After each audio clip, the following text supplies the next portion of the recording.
नमस्कार, आप heart talk Bharat देख रहे हैं। मैं हूं दिवाकर विक्रम सिंह। जम्मू कश्मीर भारत का सिरमौर है।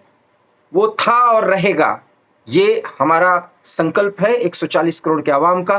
लेकिन जम्मू कश्मीर में जम्मू की उपेक्षा हो, हालांकि लद्दाख की भी उपेक्षा हो रही थी और लद्दाखियों की मांग थी, इसलिए वो यूनियन टेरिटरी का हिस्सा है। और अब लद्दाख वासी ऐसा लगता है कि पूरी तरीके से खुश हैं। हालांकि हर जगह गुंजाइश होती है कि वहां पर ज्यादा से ज्यादा व्यवस्था और ज्यादा से ज्यादा सुविधा और हित वहां के लोगों के हिसाब से हो, वो प्रयास सरकारों का होता है। लेकिन कश्मीर और जम्मू दोनों का विकास साथ साथ होना चाहिए, क्योंकि जम्मू कश्मीर शब्द इस राज्य का जो अर्थ निकलता है जम्मू और कश्मीर, लेकिन कश्मीर के नाम पर जम्मू की उपेक्षा की जाए विकास के नाम पर, और जम्मू वासी उसको बोले लेकिन उसको कोई सुने ना, इसको एक आवाज मिलनी चाहिए।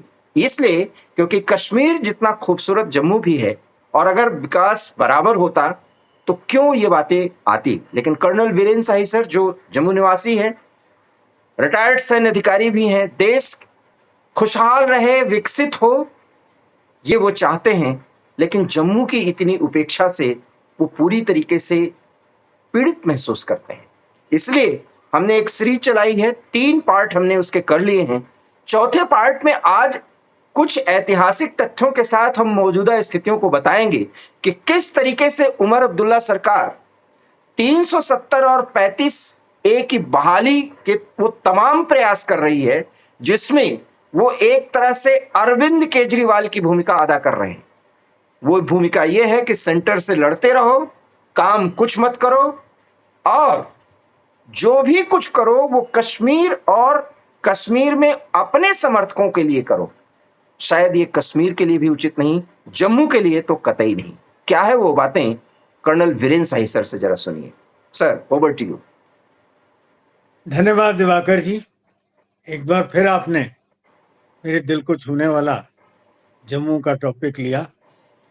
मैं एक धन्यवाद आपको फिर करना चाहता हूँ। बड़ा अच्छा लगा सुनकर आपने जम्मू और कश्मीर कहा। मैं आपको यहाँ बताना चाहता हूँ पूरे देश को कि जम्मू और कश्मीर सुनकर मुझे अच्छा खास तौर पर इसलिए लगा कि 5 अगस्त 2019 जब 370 को अब्रोगेट किया गया, उसके पहले तक all India radio Jammu station को ये all India radio Kashmir Jammu कहा जाता था।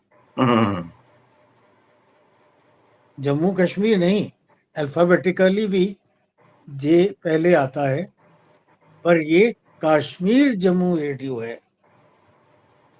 मैंने कश्मीर एडमिनिस्ट्रेटिव सर्विसेज का पहले जिक्र किया था। दूरदर्शन का जम्मू में कोई केंद्र नहीं था, और जो कश्मीर में प्रोग्राम बनकर जम्मू से दिखाए जाते थे उसको दूरदर्शन कश्मीर केंद्र ही कहा जाता था। तो सुनकर अच्छा लगा कि अब हम उसको जम्मू कश्मीर कहने लगे। हालांकि ये रियासत सिर्फ और सिर्फ डोगरा लोगों ने और जम्मू के डोगरा लोगों ने बनाई थी, और उसको एक्सटेंड किया महाराजा गुलाब सिंह ने 75 लाख रुपए उस जमाने में अंग्रेजों को देकर कश्मीर तक, और उसके बाद उसको एक्सटेंड किया जनरल जोरावर सिंह ने गिलगित बल्टिस्तान और तिब्बत के बॉर्डर तक, और 45,000 सैनिक उसमें शहीद हुए।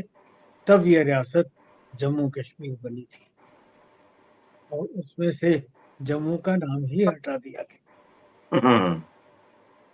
47 में एक ये भी जिक्र आया था कि इसको जम्मू कश्मीर ना कहकर केवल कश्मीरी कहा जाए, तो बड़ा हल्ला गुल्ला हुआ, शोर शराबा हुआ, तो फिर उसको कश्मीर जम्मू कहने लगे।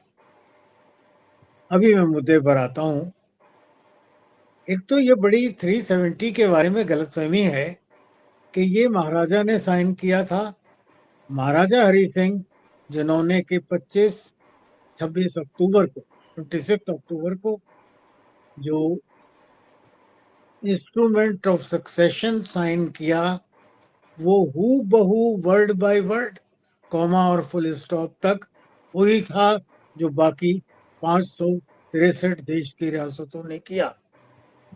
उसमें कोई अलग कंडीशंस नहीं थी। इंस्ट्रूमेंट रिकॉर्ड में है, गूगल पर कोई भी खोलकर देख सकता है। पर ये वहम फैलाया गया कि महाराजा ने 370 डाल दिया कॉन्स्टिट्यूशन में। महाराजा तो महाराजा थे ही नहीं जब कॉन्स्टिट्यूशन 1950 में लागू हुआ। इसकी बैकडोर एंट्री की गई उस समय के प्रधानमंत्री पंडित जवाहरलाल नेहरू ने, जो पार्लियामेंट के थ्रू पास नहीं किया गया, उसको कैबिनेट का भी अप्रूवल नहीं दिया गया। मतलब आप देखिए प्रधानमंत्री कि स्पेशल स्टेटस दिया नेहरू जी ने प्रधानमंत्री के तौर पर, न उन्होंने पार्लियामेंट को जानकारी दी, न अपने कैबिनेट को जानकारी दी।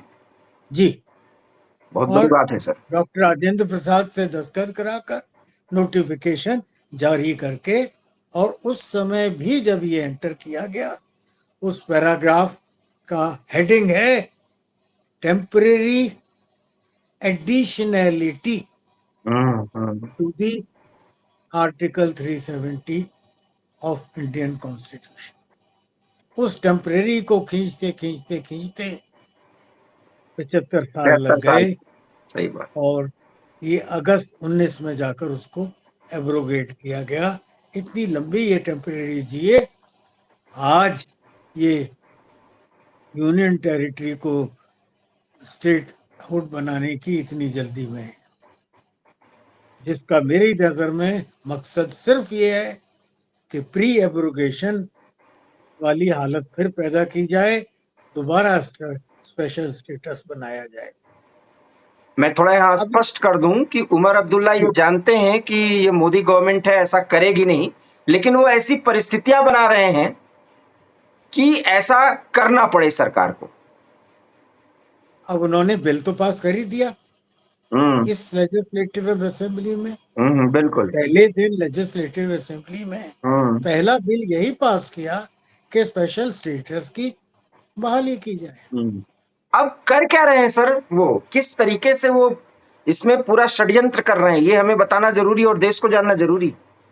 देखिए, अभी ये खबर फैलाई जा रही है कि हमें स्टेटस चाहिए क्योंकि यहाँ डबल कंट्रोल है। डबल कंट्रोल नहीं है। एलजी साहब ने कितनी बार कहा कि मैं किसी चीज में दखल नहीं करता हूँ except security and police, which with ministry of home affairs उनके जिम्मे में दी गई है। जो आवश्यक है, पहलगाम जैसे इंसिडेंट्स अब भी हो रहे हैं। 221 स्कूल जो जमाते इस्लामी के चलते थे, अभी 3 दिन पहले उनका कंट्रोल एलजी गवर्नमेंट ने संभाला है। ये मदरसे जो एक खास ढर्रे पर चलते थे, बाकी भी मदरसे वैसे ही चलते हैं, तो वो तो रेडिकलाइजेशन सेंटर्स थे, बने हुए थे। पीओजेके में वो अब भी चलते हैं, जिसका जिक्र हमने पिछले कल किया था कि वो पॉपुलेशन जी अभी भी रेडिकलाइज्ड है। वो पॉपुलेशन जी वहीं से रेडिकलाइज्ड है, 60 लाख ऑफ देम। खैर, उसका जिक्र हम कल कर चुके हैं। अब हो क्या रहा है कि छोटे छोटे जो जरूरी काम हैं वो नहीं किए जा रहे। जी स्टेटस बना हो जाए, बहाली स्टेटहुड बन जाए। अब जो काम है, मैं मिसालें देता हूँ। सड़कों की हालत बहुत खराब है, इंटरनल।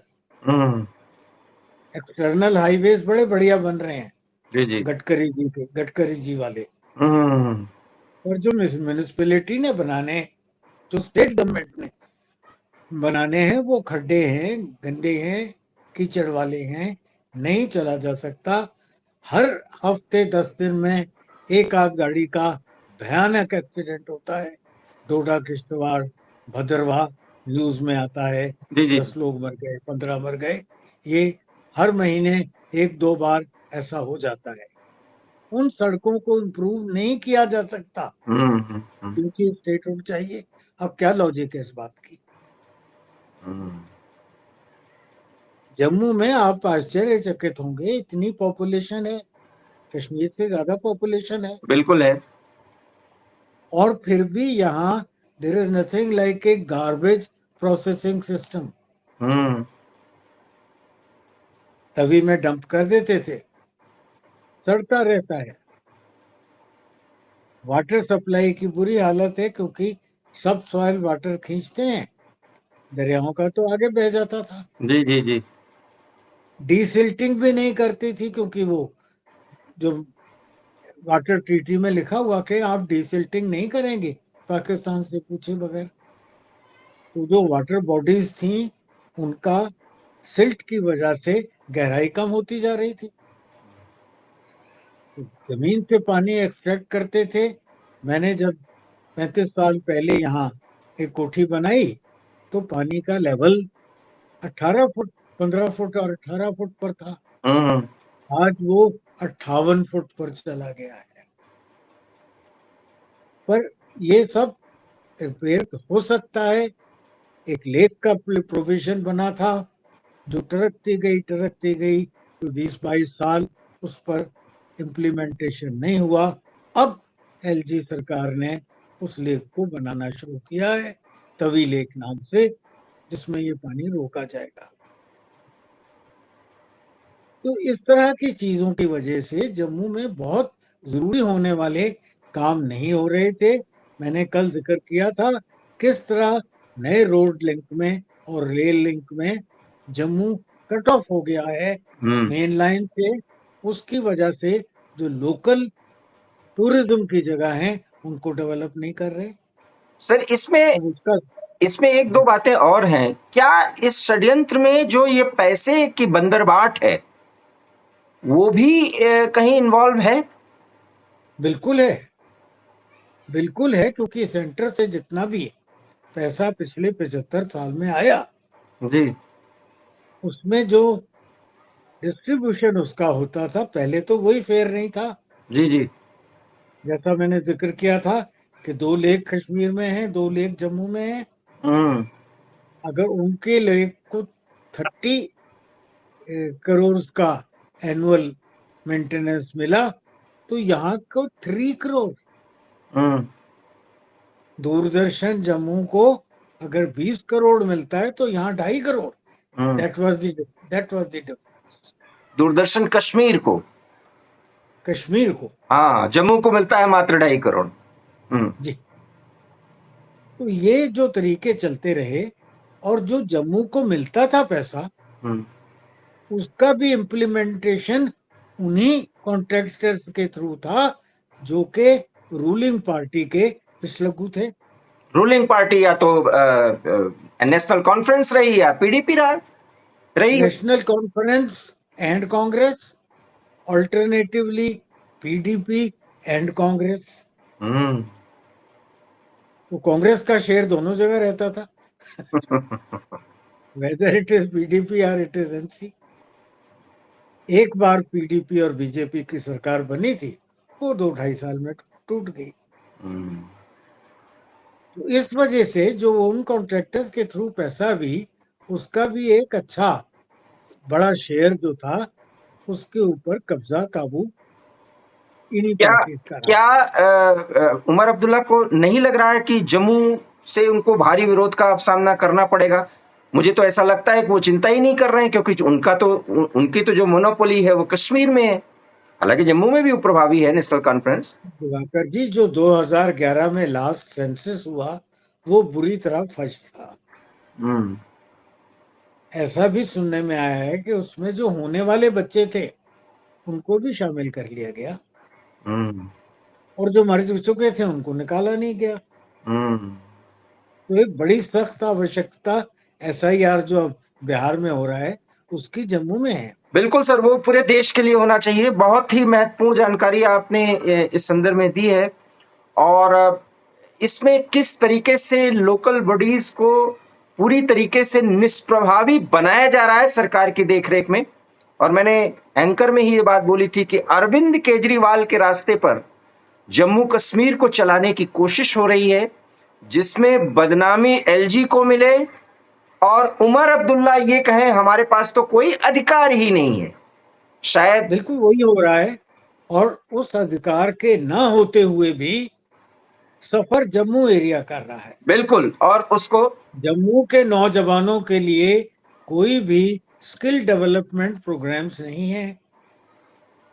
अब जो बाहर से इंडस्ट्रीज लाने की कोशिश एलजी कर रहे हैं जम्मू में, वो स्किल डेवलपमेंट में ना होने की वजह से वो लोग अपना लेबर साथ लेकर आते हैं। और शायद यही कारण है कि वो एलजी साहब से नाराज भी हैं और अक्सर कहते हैं मैं तो एलजी साहब के स्तर से नीचे हूं। वो प्रधानमंत्री के सामने वो बोल चुके हैं। ये बिल्कुल कहते हैं। बिल्कुल, बहुत बहुत तो धन्यवाद स्किल सर। डेवलपमेंट नहीं होने की वजह से ये बच्चे या तो निकम्मे रह जाते हैं, या फिर बड़ी अनस्किल्ड लेबर में लगते हैं, या फिर पलायन कर जाते हैं जम्मू से, जिसका इम्पैक्ट भी डेमोग्राफी पर हो रहा है। अब जम्मू में मेरे जैसे बूढ़े रह गए हैं। बहुत बहुत धन्यवाद सर। ये भी एक त्रासदी की बात आप बता रहे हैं, चूंकि वीडियो लंबा हो जाएगा, हम इसको चूंकि सीरीज में चला रहे हैं और बातों को आप अगले वीडियो में रखिएगा। लेकिन इतना जरूर है कि जम्मू से यूथ पलायन कर रहा है, ये एक बहुत बड़ी बात चलते चलते इन्होंने कही। दूसरी बात, नेशनल कॉन्फ्रेंस से जुड़े लोगों को ही ठेके मिले स्थानीय स्तर पर। और तीसरी बात, वो काम जो होना चाहिए वो हो ही ना। एक तरीके से स्थानीय प्रशासन को या उससे जुड़े लोगों को पूरी तरीके से पंगु बनाया जा रहा है। कश्मीर में तो कुछ किया भी जा रहा है, जम्मू को पूरी तरीके से, एक तरीके से आप कह दें स्टैग्नेंट पोजीशन में खड़ा कर दिया गया है। इसका असर जम्मू वासियों को पड़ेगा, उनके विकास पर पड़ेगा। क्या केंद्र सरकार इस पर ध्यान देने जा रही है, ये एक बड़ा सवाल है। फिलहाल हमारी ये मुहिम है, अगर केंद्र तक ये बात पहुंचे तो निश्चित रूप से इन बातों पर वो ध्यान दे। बहुत बहुत धन्यवाद। अगर आपको हमारा ये वीडियो पसंद आया हो तो प्लीज से लाइक कीजिए, शेयर कीजिए, और जम्मू वासियों से विशेष करके अनुरोध है कि वो शेयर करें और हमारे चैनल आर टॉक भारत को सब्सक्राइब करें। बहुत बहुत धन्यवाद। नमस्कार। धन्यवाद दिवाकर जी।